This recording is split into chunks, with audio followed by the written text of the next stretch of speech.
Assalamualaikum warahmatullahi wabarakatuh. Perkenalkan kami dari kelompok 1 ingin mempresentasikan materi pasar persaingan sempurna. Sebelum kami mempresentasikan materi pasar persaingan sempurna, saya akan mengenalkan anggota dari kelompok 1. Yang pertama, saya sendiri Dwi Widyaningsih, yang kedua ada Muhammad Aziz Asidik, dan yang ketiga ada Titis Widiarto. Berikut ini adalah materi pasar persaingan sempurna yang dapat kami presentasikan. Assalamualaikum warahmatullahi wabarakatuh. Perkenalkan, nama saya Titis Widiarto dari kelompok pertama. Saya akan menjelaskan tentang pasar persaingan sempurna. Pada dasarnya, pasar persaingan sempurna merupakan struktur pasar yang paling ideal. Karena sistem pasar ini dianggap sistem pasar yang dapat menjamin terwujudnya kegiatan produksi baik barang ataupun jasa secara optimal atau secara efisien. Banyak orang mengasumsikan atau berdefinisi bahwa pasar persaingan sempurna adalah di mana terdapat penjual dan pembeli yang sangat banyak dengan barang yang diperjualbelikan itu bersifat homogen, baik ataupun serupa.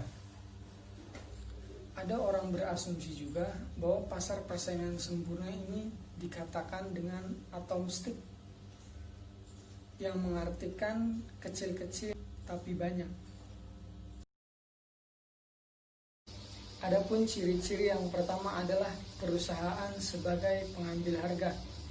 Pengambil harga atau price taker, di mana perusahaan-perusahaan di dalam pasar itu tidak dapat menentukan atau mengubah harga pasar.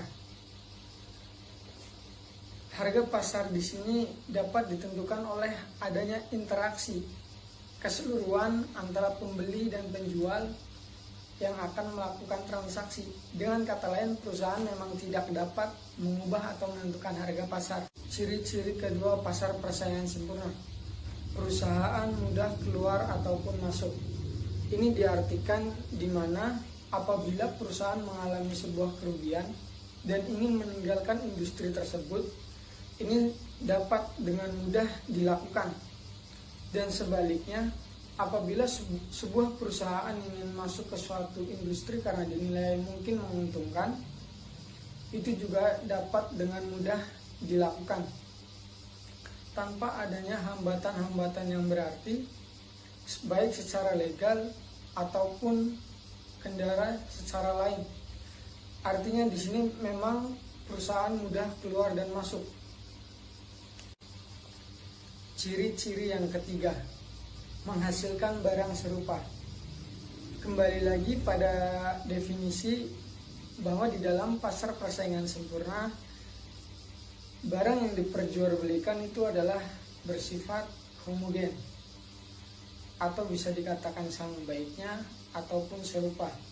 Nah, pada ciri-ciri ini sama halnya dengan definisinya, bahwa setiap perusahaan, baik itu perusahaan A, perusahaan B, ataupun perusahaan C, itu tidak terdapat perbedaan yang nyata pada barang maupun jasa tersebut. Dalam arti lain, memang barang yang diperjualbelikan dalam pasar persaingan sempurna itu bersifat identikal atau homogenus, serupa ataupun sama baiknya. Ciri-ciri yang keempat, terdapat banyak perusahaan di pasar. Ciri-ciri ini memiliki dua aspek. Yang pertama, perusahaan sangat banyak. Yang kedua, perusahaan-perusahaan relatif kecil. Mungkin ini yang menjadi landasan para pakar ekonomi mengatakan bahwa pasar persaingan sempurna disebut atom stick. Ciri-ciri ini memiliki dua aspek. Yang pertama, perusahaan sangat banyak. Yang kedua, perusahaan-perusahaan relatif kecil. Mungkin ini yang menjadi landasan para pakar ekonomi mengatakan bahwa pasar persaingan sempurna disebut atom stick, yang mengartikan kecil-kecil tapi banyak, di mana dua aspek tersebut ini yang menjadi alasan utama kenapa pakar ekonomi menyebut atom stick, yaitu karena perusahaan-perusahaan sangat banyak dan perusahaan-perusahaan relatif kecil. Ciri-ciri yang kelima, pembeli memiliki pengetahuan sempurna tentang pasar. Maksudnya adalah di sini pembeli itu tidak bisa dibohongi, bisa dikatakan seperti itu, atau dengan kata lain pembeli mengetahui tingkat harga yang berlaku dalam pasar tersebut. Walaupun dalam pasar tersebut memiliki perubahan harga, pembeli pasti tahu, sehingga para produsen pun tidak bisa menjual barang dagangannya dengan harga yang lebih tinggi. Lanjut pada materi permintaan dan hasil jualan. Setiap perusahaan pasti ingin memaksimumkan keuntungan. Untuk memaksimumkan keuntungan itu ada dua hal yang harus diperhatikan. Yang pertama, biaya produksi yang dikeluarkan oleh perusahaan tersebut, dan yang kedua, hasil penjualan dari barang yang telah dihasilkan oleh perusahaan tersebut. Jadi ada dua yang harus diperhatikan. Yang pertama itu biaya produksinya, yang kedua itu adalah hasil penjualannya. Selanjutnya ada permintaan pasar dan perusahaan. Setelah kita mengetahui ciri-ciri dari pasar persaingan sempurna, yaitu setiap perusahaan adalah pengambil harga, dan perusahaan itu tidak mempunyai kekuasaan untuk menentukan harga. Jadi, perusahaan ini hanya bisa mengambil harga yang telah ditetapkan. Jadi, dia tidak bisa menentukan harga pasar yang berlaku. Nah, selanjutnya ada gambar 11.1, yaitu permintaan yang dihadapi perusahaan dan pasar. Di sini, kita lihat dulu kurva untuk perusahaannya. Ada P atau price untuk tingkat harga, ada juga Q atau quantity untuk kuantitas barang. Di sini dimisalkan bahwa perusahaan ini memproduksi barang sebanyak 300 dengan tingkat harga pasar yang berlaku yaitu 3.000, maka kurva DD ini adalah kurva permintaan yang dihadapi oleh perusahaan. Selanjutnya di sini ada kurva untuk pasarnya. Sama terdapat titik P atau price untuk tingkat harga, ada juga Q atau quantity untuk kuantitas barang. Di sini dimisalkan bahwa di pasar itu terdapat 200.000 unit barang dengan tingkat harga pasar yang sama yaitu 3.000. Maka bertemunyalah titik E atau equilibrium, yaitu harga keseimbangan pasar. Harga keseimbangan pasar ini ditentukan dengan bertemunya titik potong antara kurva supply dan demand, yaitu kurva penawaran dari perusahaan. Jadi, mengapa kurva supply ini ke atas? Karena kurva supply ini yaitu kurva penawaran. Jadi, perusahaan ini menawarkan barangnya dengan harga setinggi-tingginya, maka kurva ini bergerak dari kiri bawah ke kanan atas. Sedangkan kurva demand ini bergerak dari kiri atas ke kanan bawah, yaitu pembeli ingin membeli barang dengan harga yang serendah-serendahnya. Maka bertemunyalah titik potong antara kurva supply dan demand, yaitu titik equilibrium atau harga keseimbangan pasar. Nah, dari kurva ini juga melahirkan teori permintaan. Ketika harga naik, maka permintaan akan menurun. Dan ketika harga menurun, maka permintaan yang diminta oleh konsumen itu akan semakin banyak. Nah, selanjutnya kita masuk pada materi hasil penjualan rata-rata, hasil penjualan marginal, dan hasil penjualan total. Yang pertama, kita akan membahas hasil penjualan rata-rata. Materi ini dapat kita pahami dengan kurva berikut ini. Untuk memahami materi hasil penjualan rata-rata, kita lihat gambar 11.2. Di sini kita lihat kurva permintaannya. Ketika tingkat harganya 3.000, maka kurva D0 sama dengan AR0 sama dengan MR0 itu adalah kurva hasil penjualan rata-ratanya.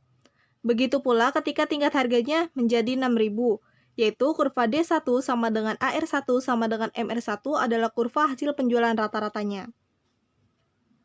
Selanjutnya ada hasil penjualan marginal. Hasil penjualan marginal atau marginal revenue adalah hasil penjualan yang diperoleh dari menaikkan lagi satu unit barang. Jadi, kita akan menjual lagi satu unit barang untuk mendapatkan hasil penjualan marginal. Untuk memahami hasil penjualan marginal, mari kita lihat gambar 11.2. Di sini ada P atau price untuk tingkat harga, dan ada juga Q atau kuantitas barang. Di sini dimisalkan bahwa tingkat harga 3.000, maka kurva D0 sama dengan AR0 sama dengan MR0 adalah kurva permintaan yang dihadapi oleh perusahaan. Nah, kalau misalkan kita menentukan hasil penjualan marginal yaitu dengan menaikkan lagi satu unit barang. Jadi 3.000 kan satu unitnya. Kita naikin lagi satu unit. Jadi 3.000 ditambah 3.000. Maka pada tingkat harga 6.000, kurva D1 sama dengan AR1 sama dengan MR1 adalah kurva hasil penjualan marginal yang dihadapi oleh perusahaan. Nah, selanjutnya ada hasil penjualan total. Hasil penjualan total atau total revenue ini didapat dari keseluruhan jumlah pendapatan yang didapat oleh perusahaan dengan menjual barang-barang yang diproduksikannya. Jadi, hasil penjualan total itu adalah seluruh jumlah pendapatannya nih yang didapat oleh perusahaan. Untuk memahami lebih jelasnya, kita lihat kurva berikut ini. Nah, untuk memahami hasil penjualan total, kita lihat lagi gambar 11.2, tetapi kita lihat yang kurva hasil penjualannya ini. Di sini ada P atau price untuk tingkat harga, ada juga Q atau quantity untuk kuantitas barang. Di sini dimisalkan bahwa perusahaan ini memproduksi 10 dan barang yang 10 ini telah terjual.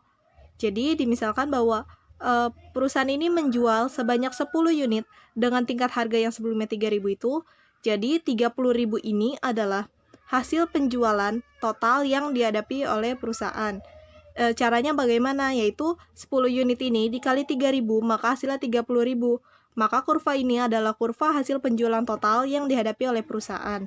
Begitu pula ketika perusahaan ini tetap menjual 10 dengan tingkat harganya 6.000, maka kurva yang 60.000 ini adalah kurva hasil penjualan total yang dihadapi oleh perusahaan pada tingkat harga yang 6.000. Selanjutnya, ada materi pemaksimuman keuntungan jangka pendek. Nah, pemaksimuman keuntungan jangka pendek ini mempunyai syaratnya. Nah, di dalam syarat pemaksimuman keuntungan itu ada dua cara. Yang pertama, dengan membandingkan hasil penjualan total dan biaya total. Nah, yang kedua, dengan menunjukkan keadaan di mana hasil penjualan marginal sama dengan biaya marginal. Jadi ada dua cara nih untuk memaksimumkan keuntungan. Yang pertama itu dia dengan cara membandingkan hasil penjualan total dan biaya totalnya. Yang kedua dengan menunjukkan keadaan di mana hasil penjualan marginal sama dengan biaya marginal. Selanjutnya ada materi jumlah produksi dan biaya produksi. Nah, materi ini dapat kita pahami dengan menyimak tabel 11.1. Nah, berikut ini ada tabel 11.1 yaitu jumlah produksi dan biaya produksi dalam ribu rupiah. Di dalam tabel ini terdapat jumlah produksi, yaitu jumlah barang yang dihasilkan oleh perusahaan. Ada juga biaya tetap atau biaya yang memang harus dikeluarkan oleh setiap perusahaan. Nah, lalu di sini ada biaya berubah, yaitu ketika jumlah produksi naik, maka biaya berubah juga akan naik. Nah, di sini ada biaya total, yaitu didapat dari biaya tetap ditambah dengan biaya berubah. Nah, selanjutnya di sini ada biaya marginal. Biaya marginal itu yaitu dia biaya tambahan atau selisihnya. Nah, selanjutnya di sini ada biaya tetap rata-rata. Biaya tetap rata-rata itu didapat dari biaya tetap dibagi dengan jumlah produksi. Dan di sini ada biaya berubah rata-rata, yaitu didapat dari biaya berubah dibagi dengan jumlah produksi. Dan di sini ada biaya total rata-rata, yaitu didapat dari penjumlahan biaya tetap rata-rata dan ditambah dengan biaya berubah rata-rata. Lanjut pada isi tabelnya. Di sini dimisalkan bahwa ketika perusahaan itu memproduksi sebanyak 0, 1, 2, 3, 4, 5, 6, 7, 8, 9, 10. Biaya tetap yang dikeluarkan perusahaan itu 100. Nah, jadi ini biaya memang harus dikeluarkan walaupun jumlah produksinya dinaikkan atau diturunkan, tetap saja biaya tetap ini harus dikeluarkan yaitu sebanyak 100. Nah, di sini ada biaya berubah yaitu ketika jumlah produksi naik, maka biaya berubah akan naik. Di sini dimisalkan bahwa ketika jumlah produksi 0, biaya tetapnya 0, maka biaya berubahnya 0. Ketika jumlah produksinya 1, biaya tetapnya 100, maka biaya berubahnya itu menjadi 100. Dari 0 ke 100 itu kan naik. Nah, selanjutnya ketika jumlah produksinya 2, maka biaya berubahnya juga naik nih. Dari 100 menjadi 180. Sampai ke jika jumlah produksinya 10, maka biaya berubahnya itu sebanyak 1.700. Nah, selanjutnya di sini ada biaya total. Biaya total itu didapat dari biaya tetap ditambah dengan biaya berubah. 100 tambah 0 hasilnya 100. 100 tambah 100 hasilnya 200. 100 ditambah 180 hasilnya 280. 100 ditambah 240 hasilnya 340. Sampai ke 100 ditambah 1700 hasilnya 1800. Nah, selanjutnya di sini ada biaya marginal, yaitu biaya tambahan. Ketika jumlah produksinya 0, biaya totalnya kan 0. Nah, ketika jumlah produksinya 1, biaya totalnya 200. Maka dari 100 ke 200 itu biaya tambahannya berapa? Yaitu sebanyak 100. Nah, sampai ke jika jumlah produksinya 9, biaya totalnya kan 1260. Dan ketika jumlah produksinya 10, biaya totalnya 1800. Jadi dari 1260 ke 1800 itu biaya tambahannya berapa? Jadi biaya tambahannya itu sebanyak 540. Selanjutnya ada biaya tetap rata-rata. Biaya tetap rata-rata itu didapat dari biaya tetap dibagi dengan jumlah produksi. 100 dibagi 0 hasilnya tidak ada. 100 dibagi 1 hasilnya 100. 100 dibagi 2 hasilnya 50. 100 dibagi 3 hasilnya 33,3 sampai ke 100 dibagi 10 hasilnya 10. Nah, di sini ada biaya berubah rata-rata. Biaya berubah rata-rata ini didapat dari biaya berubah dibagi dengan jumlah produksi. 0 bagi 0 hasilnya tidak ada. 100 dibagi 1 hasilnya 100. 180 dibagi 2 hasilnya 90. Sampai ke 1700 dibagi 10 hasilnya 170. Nah, selanjutnya di sini ada biaya total rata-rata. Biaya total rata-rata ini didapat dari biaya tetap rata-rata ditambah dengan biaya berubah rata-rata. 0 tambah 0 hasilnya 0. 100 tambah 100 hasilnya 200, 50 ditambah 90 hasilnya 140, sampai ke 10 ditambah 170 hasilnya 180. Nah, selanjutnya di sini ada tabel 11.2 yaitu tabel produksi dan penjualan dalam ribu rupiah. Di dalam tabel ini terdapat jumlah produksi atau quantity, ada juga harga atau price, dan ada juga hasil penjualan total atau total revenue didapat dari harga dikali dengan jumlah produksi atau price dikali quantity, dan ada juga hasil penjualan total rata-rata atau average revenue, dan ada juga hasil penjualan marginal atau marginal revenue. Nah, berikut ini kita lihat isi dari tabelnya. Ketika perusahaan ini memproduksi sebanyak 0, 1, 2, 3, 4, 5, 6, 7, 8, 9, 10, harga pasar yang telah ditetapkannya itu sebanyak 150, dan kita menghitung hasil penjualan totalnya, yaitu harga dikali jumlah produksi. 150 dikali 0 hasilnya tidak ada. 150 dikali 1 hasilnya 150. 150 dikali 2 hasilnya 300. Sampai ke 150 dikali 10 hasilnya 1500. Nah, di sini ada hasil penjualan total rata-rata atau average revenue. Yaitu kita lihat lagi bahwa bagaimanapun usaha perusahaan menaikkan atau menurunkan jumlah produksi, itu tidak akan mengubah harga pasar yang berlaku. Jadi tetap saja 150. Nah, di sini ada juga hasil penjualan marginal. Kita perlu mengingat lagi bahwa hasil penjualan marginal itu yaitu dengan cara menaikkan lagi jumlah produksinya atau menjual lagi satu unit barang yang dihasilkan oleh perusahaan. Kan satu unitnya itu sebanyak harganya itu 150 kan, satu unitnya 150. Maka di sini dinaikkan lagi sebanyak satu unit, jadi 150 semua. Lanjut pada materi menentukan keuntungan maksimum. Menentukan keuntungan maksimum ini ada dua cara. Yang pertama, dengan pendekatan biaya total dan hasil total. Nah, cara yang kedua yaitu pendekatan biaya marginal dan hasil marginal. Kita lanjut pada cara yang pertama. Cara yang pertama itu yaitu dengan pendekatan hasil total dan biaya total. Nah, hasil total dan biaya total ini dapat kita simak pada tabel berikut ini. Di sini ada tabel 11.3 yaitu tabel hasil penjualan, biaya produksi, dan keuntungan maksimum. Di dalam tabel ini ada jumlah produksi, yaitu ketika perusahaan memproduksi sebanyak 0, 1, 2, 3, 4, 5, 6, 7, 8, 9, 10. Di sini harga penjualannya kan tadi harga pasar itu 150 per satu unitnya. Jadi 0 dikali 150 hasilnya 0, 1 dikali 150 hasilnya 150, sampai ke 10 dikali 150 hasilnya 1500. Maka di sini terdapat harga penjualannya. Nah, di sini ada juga biaya produksi yang telah dikeluarkan perusahaan. Ketika dia memproduksi 0, biaya produksinya 100. Ketika dia memproduksi 1, biaya produksinya 200. Sampai ke ketika dia memproduksi barang sebanyak 10, maka biaya produksinya 1800. Nah, selanjutnya kita akan mencari keuntungannya. Mencari keuntungannya yaitu dari harga penjualan dikurangi biaya produksinya. 0 dikurangi 100, hasilnya minus 100. Yang mana dia artinya tidak mendapatkan keuntungan, tetapi dia mengalami kerugian sebanyak 100. Nah, di sini 150 dikurangi 200, hasilnya minus 50. Yang berarti dia juga tetap saja tidak mengalami keuntungan, tapi dia mengalami kerugian yaitu sebanyak 50.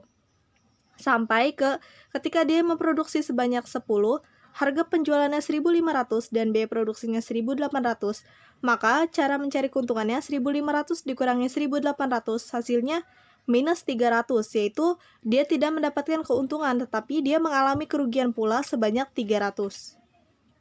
Setelah mengetahui isi dari tabel 11.3, kita dapat melihat keuntungan-keuntungannya.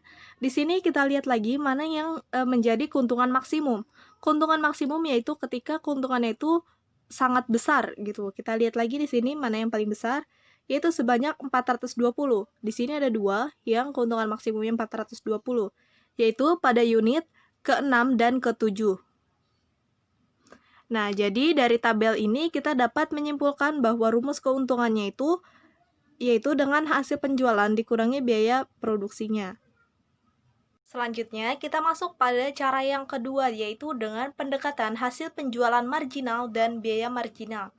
Nah, untuk materi yang kedua ini, kita lihat grafik berikut ini. Ini ada tabel 11.4, yaitu tambahan dan jumlah untung dalam ribu rupiah. Di dalam tabel ini berisikan jumlah produksi, ada juga tambahan hasil penjualan marginal atau marginal revenue, ada juga tambahan biaya atau marginal cost, dan ada juga tambahan keuntungan, dan terakhir ada jumlah keuntungan. Nah, kita lihat bahwa ketika perusahaan ini memproduksi barang sebanyak 0, 1, 2, 3, 4, 5, 6, 7, 8, 9, 10, tambahan hasil penjualan atau marginal revenue-nya yaitu ketika dia memproduksi 0, tambahan hasil penjualannya 0, ketika dia jumlah produksinya 1, tambahannya 150. Nah, di sini tambahan hasil penjualan itu sama, kan dinaikkan kan, marginal itu dinaikkan 1 unit. Jadi di sini 150 semua. Dan di sini tambahan biayanya, ketika dia memproduksi 0, tambahan biayanya 0, ketika dia memproduksi 1, tambahan biayanya 100, ketika dia memproduksi 2, tambahan biayanya 80, sampai ke dia memproduksi barang sebanyak 10 unit, maka tambahan biayanya itu menjadi 540. Nah, di sini kita akan mencari tambahan keuntungannya, yaitu didapat dari dengan MR dikurangi MC. 0 kurang 0 hasilnya 0, 150 dikurangi 100 hasilnya 50, 150 dikurangi 80 hasilnya 70, sampai ke 150 dikurangi 540, maka tambahan keuntungannya menjadi minus 390, atau dia mengalami kerugian sebanyak 390. Nah, jumlah keuntungan ini didapat dari jumlah keuntungan sebelumnya ditambah dengan keuntungannya. Nih, di sini kan jumlah keuntungan yang pertama tidak diketahui. Nah, di sini pada produksi unit yang pertama dia mengalami keuntungannya nih, keuntungannya nambah 50. 0 ditambah 50 hasilnya 50. Nah, ketika dia jumlah produksinya 2, tambahan keuntungannya kan menjadi 70. Jadi 50 ditambah 70 hasilnya 120. Sampai ke ketika dia memproduksi barangnya sebanyak 10, kan sebelumnya dia mengalami keuntungannya 190 jumlah keuntungan yang didapat. Terus dia mengalami keuntungannya minus 390 atau mengalami kerugian sebanyak 390, maka 190 ditambah dengan minus 390, maka hasilnya minus 200 atau dia mengalami kerugian sebanyak 200. Nah, pada cara ini kita mengetahui rumusnya. Untuk pemaksimuman keuntungan itu yaitu ketika MR sama dengan MC. Kan di sini kita lihat nih. Di sini jumlah keuntungan yang paling maksimum itu sebanyak 520 sama kayak tadi kan. Terdapat 2 keuntungan maksimumnya.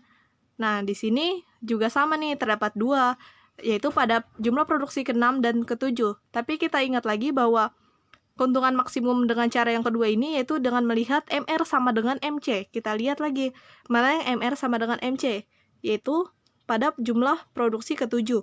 MR-nya 150 dan MC-nya juga 150. Maka di sini keuntungan maksimumnya itu didapat ketika jumlah produksinya 7. Di sini kan MR sama dengan MC-nya 150 dan keuntungan maksimum yang didapatnya itu sebanyak 520. Nah, selanjutnya di sini ada gambar 11.3 yaitu menentukan tingkat produksi yang memaksimumkan keuntungan. Di sini terdapat biaya dan marginal dalam ribu rupiah. Di sini ada juga kuantitas produksi atau jumlah produksi yang dihasilkan oleh perusahaan. Dari data yang sebelumnya, kita akan membuat grafik seperti ini. Jadi, kan di sini marginal revenue 150 semua. Di sini juga 150 semua, jadi kita mendapat ini grafik marginal revenue. Selanjutnya, di sini ada tambahan biaya atau marginal cost-nya. 100, 80, 60, 40, 20, 80, 150, 250, 380, dan 540. Nih, kita buat titik-titiknya sampai menarik garis, dan kita mempunyai grafik marginal cost-nya. Jadi, dari kurva ini, kita telah mengetahui nih, mana titik potong antara MC sama dengan MR. Ya, jadi kan dengan cara yang kedua tadi, yaitu dengan menunjukkan di mana hasil MC sama dengan MR itu sama, maka itu adalah jumlah barang yang menentukan untuk keuntungan maksimumnya. Jadi kan di sini MC sama dengan MR, titik potongnya di sini nih. Jadi pada jumlah produksi ke-7. Maka ketika perusahaan itu memproduksi barang sebanyak 7 unit, maka perusahaan tersebut dapat mendapatkan keuntungan yang maksimumnya. Nah, selanjutnya ada materi grafik pemaksimuman keuntungan jangka pendek. Nah, grafik ini untuk menentukan grafik pemaksimuman keuntungan jangka pendek ini ada dua cara. Yang pertama dengan menggambarkan grafik pendekatan dari hasil total dan biaya totalnya. Yang kedua dengan grafik yang menunjukkan hasil marginal dan biaya marginalnya. Mari kita akan melihat cara yang pertama, yaitu dengan hasil total dan biaya totalnya. Selanjutnya, di sini ada gambar 11.4, yaitu menentukan keuntungan maksimum dengan kurva biaya dan penjualan total. Di sini ada biaya dan penjualannya. Di sini ada juga kuantitas produksinya. Nah, grafik ini dibuat berdasarkan data tabel sebelumnya, yaitu tabel 11.3. Di sini kita lihat nih, terdapat 630 dan 1050 pada jumlah produksinya ke-7. Kita lihat nih tabel 11.3. Pada jumlah produksi ke-7, maka harga penjualannya 1050 dan biaya produksinya sebanyak 630. Kita lihat di sininya 7, 1050, dan 630. Jadi kita membuat garis seperti ini, garis putus-putus. Nah, selanjutnya dari data yang sebelumnya nih, kita lihat dari data sebelumnya, kita akan membuat grafik TC dulu, total cost. Nah, total cost ini didapat dari ini, harga penjualannya nih, 150, 300, 450, 600, 750, 900, dan 1050, sampai ke 1500. Kita lihat nih, pada jumlah produksi ke-7-nya kan dia 1050. Kita lihat di sini, setelah kita membuat garis grafik TC, dia pada jumlah produksi ke-7-nya ada di garis yang 1050 dan jumlah produksinya ke-7. Selanjutnya kita untuk membentuk grafik total revenue, kita lihat lagi nih di sini, yaitu dengan biaya produksinya di sini 100, 200, 280 sampai ke 1800. Kita lihat jumlah produksi ke-7-nya yaitu 630. Di sini kita lihat total revenue-nya. Nih, jumlah produksinya kan ke-7, yaitu tuh di sini nih 630-nya. Nah, maka dari garis ini ke garis ini adalah garis keuntungan maksimum. Selanjutnya, kita masuk pada cara yang kedua, yaitu dengan pendekatan hasil penjualan marginal dan biaya marginal. Nah, untuk materi yang kedua ini, kita lihat grafik berikut ini.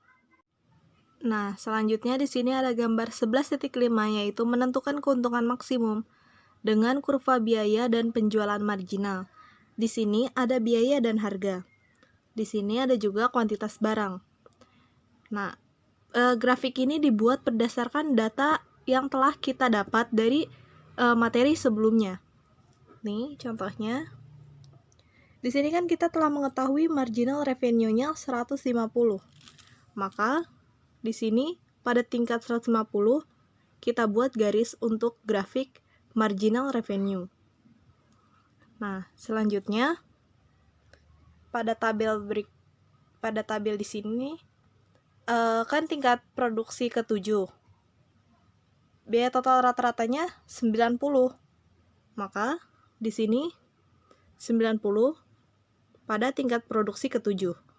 Jadi 150 pada tingkat produksi ke-7 dan 90 pada tingkat produksi ke-7 juga. Nah, selanjutnya di sini kita mempunyai data biaya berubah rata-rata. Kita masukin ke sini, yaitu biaya berubah rata-rata itu ini membentuk grafik average variable cost. Di sini kan kita lihat lagi nih, di sini biaya berubah rata-ratanya kan 100, 90, 80. Kita lihat lagi di sini 100, 90, 80 sampai membentuk garis average variable cost. Nah, selanjutnya di sini kita mempunyai data biaya total rata-rata. Sini 200, 140 sampai 180. Di sini kita lihat lagi 200, 140 sampai membentuk grafik average cost. Nah, selanjutnya kita akan mencari marginal cost-nya. Dari data sebelumnya, kita lihat biaya marginal atau marginal cost-nya. Di sini ada 100, 80 sampai ke 540. Nah, dari data ini kita akan membentuk grafik seperti ini. Kita lihat yang marginal cost-nya dari 100 sampai ke sini, ke sini, ke sini, ke sini. Kalau sampai tingkat produksi ke-10 maka menjadi 540. Nah, jadi di sini kita mempunyai grafik marginal cost. Nah, setelah kita mempunyai data dari sebelumnya, sehingga kita dapat membentuk grafik seperti ini. Nah, kita kan akan mencari kawasan keuntungan maksimumnya. Jadi, pada tingkat biaya ke-90 dan juga pada tingkat kuantitas barang ke-7 dan pada tingkat harga 150 juga pada tingkat produksi barang ke-7. Jadi untuk kawasan keuntungan maksimumnya yaitu kotak C, E, A, B. Nah, jadi kotak ini adalah kotak penggambaran untuk kawasan keuntungan maksimum yang dialami oleh perusahaan. Setelah kita mengetahui dan memahami materi grafik pemaksimuman keuntungan jangka pendek, kita juga mengetahui bahwa dalam jangka pendek ini terdapat 4 kemungkinan keuntungan yang dapat dialami oleh perusahaan. Nah, 4 kemungkinan ini yang pertama yaitu ketika perusahaan mengalami keuntungan yang melebihi batas normal. Yang kedua, perusahaan mengalami keuntungan yang normal. Yang ketiga yaitu ketika perusahaan tidak mendapatkan keuntungan tetapi dia masih bisa membayar biayanya. Yang keempat yaitu ketika perusahaan dalam keadaan menutup atau perusahaan harus dibubarkan. Nah, dari 4 kemungkinan yang telah saya sebutkan, kita masuk pada materi yaitu keuntungan yang melebihi batas normal.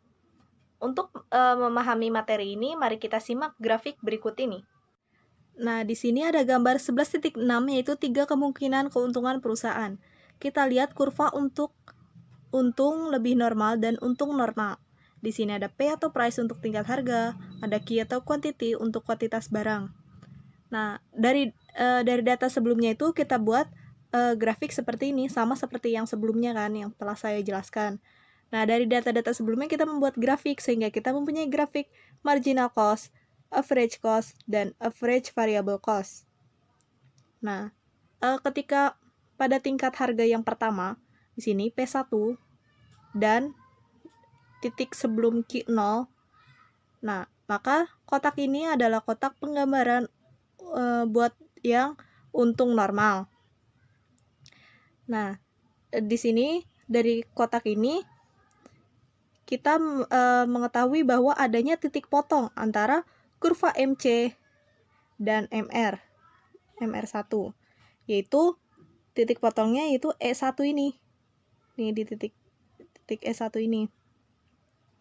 Nah, titik S1 ini yaitu adalah garis singgung dari garis D1 sama dengan AR1 sama dengan MR1 dengan average cost di sini nih.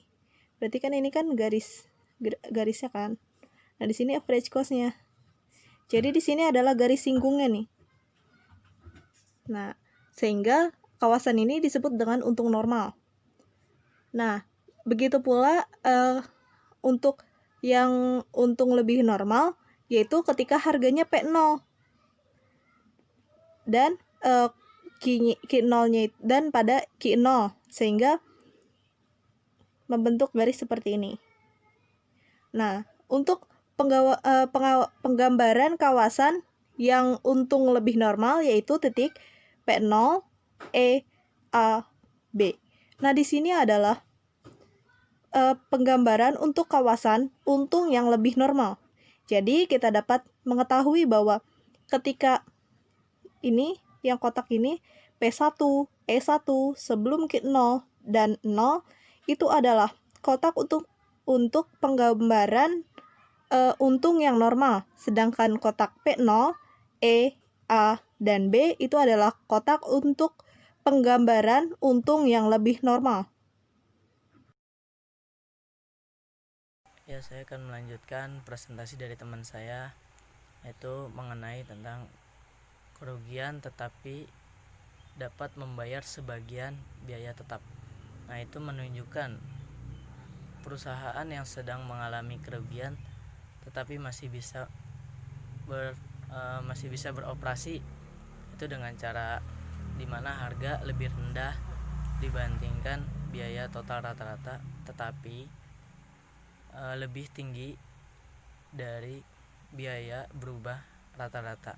Nah, dalam kegiatan ini perusahaan akan menghasilkan produksi sampai mana tingkat MC sama dengan MR.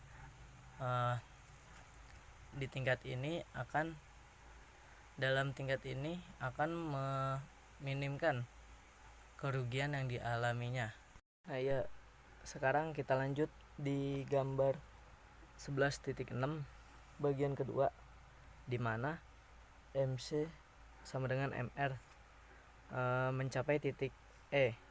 Nah, dengan demikian produksi yang harus dicapai perusahaan supaya kerugian minimum itu Q.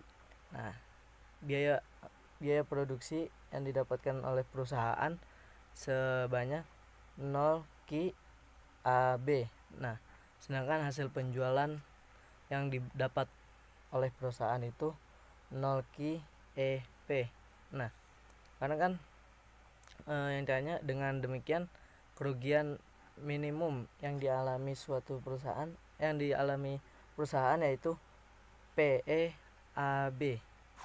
Ya, sekian. Sekarang kita lanjut di gambar 11.6 yang bagian 3, di mana titik tutup usaha itu di mana dia akan menutup usaha dikarenakan dia ada di D sama dengan AR sama dengan MR.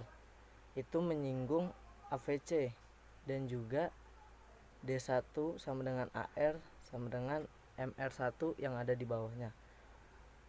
Ya, sekarang kita lanjut ke gambar 117, kurva keseimbangan perusahaan pada berbagai tingkat harga. Contoh itu pada tingkat harga pasar P1, di mana titik minimum AVC itu sama dengan harga.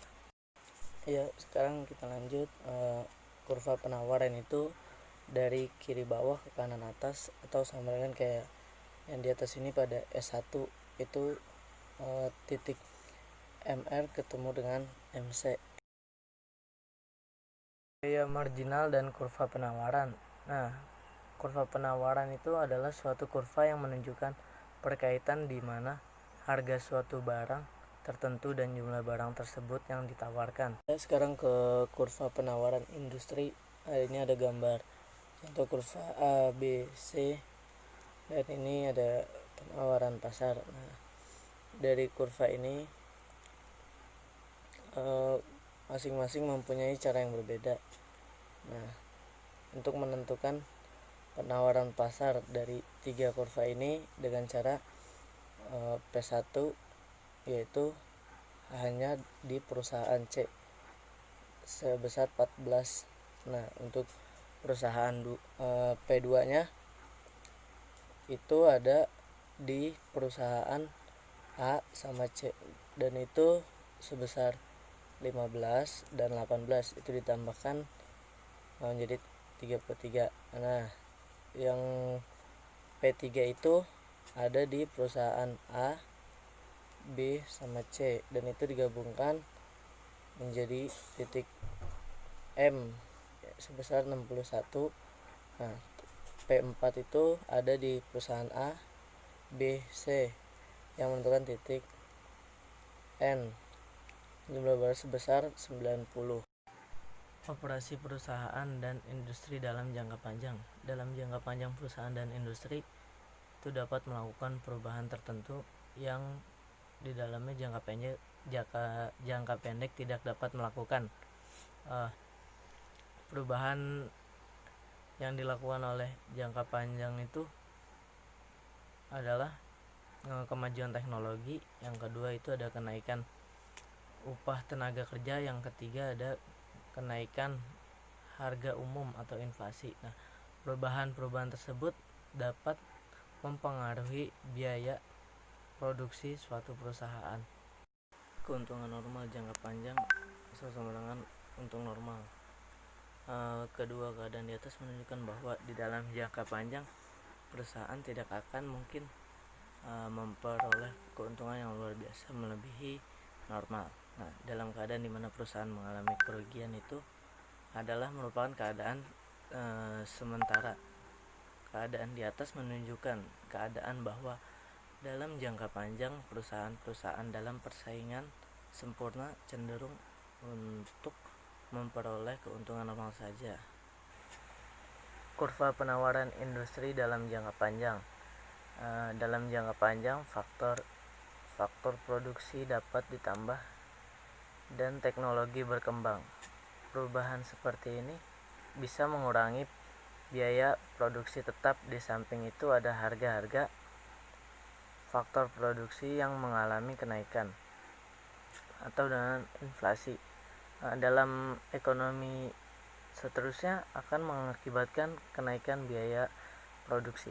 Nah, berdasarkan pada sifat perubahan biaya produksi dalam jangka panjang, kurva penawaran industri dalam pasar persaingan sempurna itu dibagi menjadi 3. Ada biaya jangka panjang yang tidak berubah, yang kedua ada biaya jangka panjang yang semakin meningkat, yang ketiga ada biaya jangka panjang yang semakin menurun. Sekian presentasi yang dapat kami sampaikan, kurang lebihnya mohon maaf. Wassalamualaikum warahmatullahi wabarakatuh.